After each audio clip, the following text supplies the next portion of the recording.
किसी के हाथ में जंजीर बंधी है, कोई नाच रहा है तो कोई सीटियां बजाते हुए चिढ़ा रहा है। ये वे लोग हैं जिन पर भूत सवार है। यह नज़ारा है मध्य प्रदेश में बैतूल जिले के मलाजपुर गांव का, जहां लगता है भूतों का मेला। मलाजपुर भारत के बिल्कुल बीच में मध्य प्रदेश के बैतूल जिले में है, जहां पिछले कई वर्षों से भारत का एकमात्र भूतों को मेला लगता है। इस गांव में पूरे देश के अलग अलग हिस्सों से लोग बुरी आत्माओं को दूर भगाने के लिए यहां आते हैं। प्रत्येक वर्ष जनवरी माह में मध्य प्रदेश के बैतूल जिले में एक अद्भुत मेला लगता है। मलाजपुर के इस बाबा के समाधि स्थल के आसपास के पेड़ों की झुकी डालियां उल्टे लटके भूत प्रेत की याद ताज़ा करवा रही थी। ऐसी धारणा है कि जिस भी प्रेत बाधा से पीड़ित व्यक्ति को छूने के बाद उसके शरीर में समाहित प्रेत बाबा की समाधि के 1-2 चक्कर लगाने के बाद अपने आप उसके शरीर से निकलकर पास के किसी भी पेड़ पर उल्टा लटक जाता है। प्रतिवर्ष मकर संक्रांति के बाद वाली पूर्णिमा को लगने वाले इस भूतों के मेले में आने वाले सैलानियों में देश विदेश के लोगों की संख्या काफी मात्रा में होती है। खुली नंगी आंखों के सामने दुनिया भर से आए लोगों की मौजूदगी में हर साल होने वाले इस मेले में लोग डरे सहमे वहां पर होने वाले हर पल का आनंद उठाते हैं। गुरु साहब बाबा की समाधि पर लगने वाले विश्व के भूतों के एकमात्र मेले में पूर्णिमा की रात का महत्व काफी होता है। यह मेला 1 माह तक चलता है। ग्राम पंचायत मलाजपुर इसका आयोजन करती है। कई अंग्रेजों ने पुस्तकों एवं उपन्यासों तथा स्मरणों में इस मेले का जिक्र किया है। इन विदेशी लेखकों के किस्सों के चलते ही हर वर्ष कोई न कोई विदेशी बैतूल जिले में स्थित मलाजपुर के गुरु साहिब के मेले में आता है। सतपुड़ा में मध्य प्रदेश के दक्षिण में बसे गोंडवाना क्षेत्र के जिलों में से एक बैतूल विभिन्न संस्कृतियों एवं भिन्न भिन्न परंपराओं को मानने वाली जातियों जनजातियों सहित अनेकों धर्मों व संस्कृतियों के मानने वाले लोगों से भरपूरा है। इस क्षेत्र में पीढ़ियों से निवास करते चले आ रहे इन्हीं लोगों की आस्था व अटूट विश्वास का केंद्र कहा जाने वाला गुरु साहिब बाबा का ये समाधि स्थल पर आने वाले लोगों के बताए किस्से कहानियां लोगों को बरबस इस स्थान पर खींच लाती हैं। क्षेत्र की जनजातियों एवं अन्य जाति धर्म व समुदायों के बीच आपसी सद्भाव के बीच इन लोगों के बीच चले आ रहे भूत प्रेत जादू टोना टोटका एवं झाड़ फूंक का विश्वास यहाँ के लोगों के बीच सदियों से प्रचलित मान्यताओं के कारण अमिट है। देवी देवता बाबा के प्रति यहाँ के लोगों की अटूट आस्था आज भी देखने को मिलती है। विशेषकर आदिवासी अंचल की गोंड भील एवं कोरकू जनजातियों में, जिसमें पीढ़ी पीढ़ी से मौजूद टोटका झाड़ फूंक एवं भूत प्रेत चुड़ैल सहित अनेक ऐसे रीति रिवाज निवारण प्रक्रिया आज भी पाई जाती है।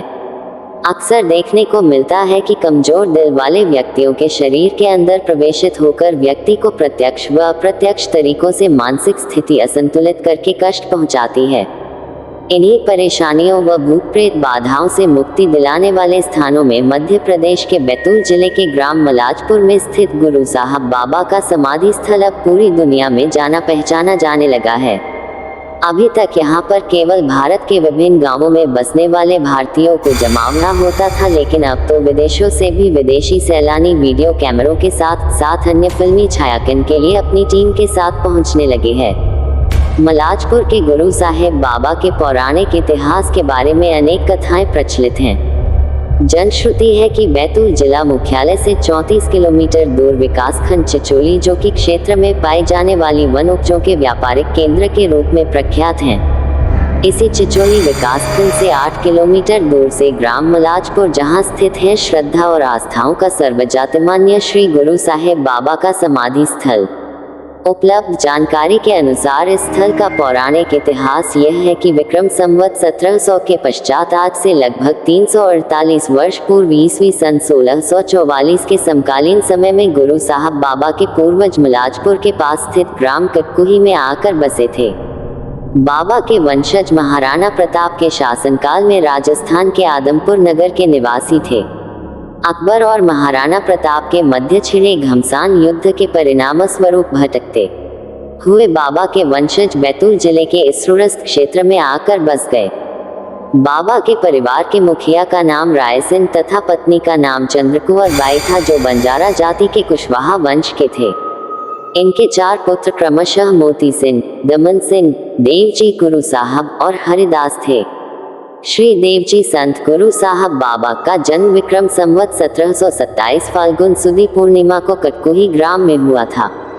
बाबा का बाल्यकाल से ही रहन सहन, खाने पीने का ढंग अजीबो गरीब था। बाल्यकाल से ही भगवान भक्ति में लीन श्री गुरु साहेब बाबा ने मध्य प्रदेश के हरदा जिले के अंतर्गत ग्राम खिड़किया के संत जयंता बाबा से गुरु मंत्र की दीक्षा ग्रहण कर वे तीर्थाटन करते हुए अमृतसर में अपने इष्ट देव की पूजा आराधना में कुछ दिनों तक रहे। इस स्थान पर गुरु साहेब बाबा को देवाला बाबा के नाम से लोग जानते पहचानते हैं तथा आज भी वहां पर उनकी याद में प्रतिवर्ष विशाल मेला लगता है। इस मेले में लाखों भूत प्रेत बाधा से ग्रसित व्यक्तियों को भूत प्रेत बाधा से मुक्ति मिलती है।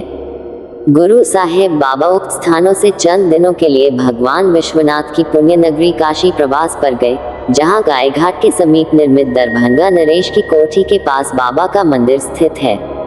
बाबा के चमत्कारों व आशीर्वाद से लाभान्वित श्रद्धालु भक्तों व भूत प्रेतों बाधा निवारण प्रक्रिया के प्रति आस्था रखने वाले महाराष्ट्र भक्तों द्वारा शिवाजी पार्क पूना में बाबा का एक भव्य मंदिर का निर्माण करवाया गया। गुरु साहब बाबा की समाधि स्थल पर देखरेख हेतु पारिवारिक परंपरा के अनुरूप बाबा के उत्तराधिकारी के रूप में उनके ज्येष्ठ भ्राता महंत गप्पादास गुरु गद्दी के महंत हुए। तत्पश्चात ये भार उनके सुपुत्र परमसुख ने संभाला। उनके पश्चात क्रमशः सूरत सिंह नीलकंठ महंत हुए।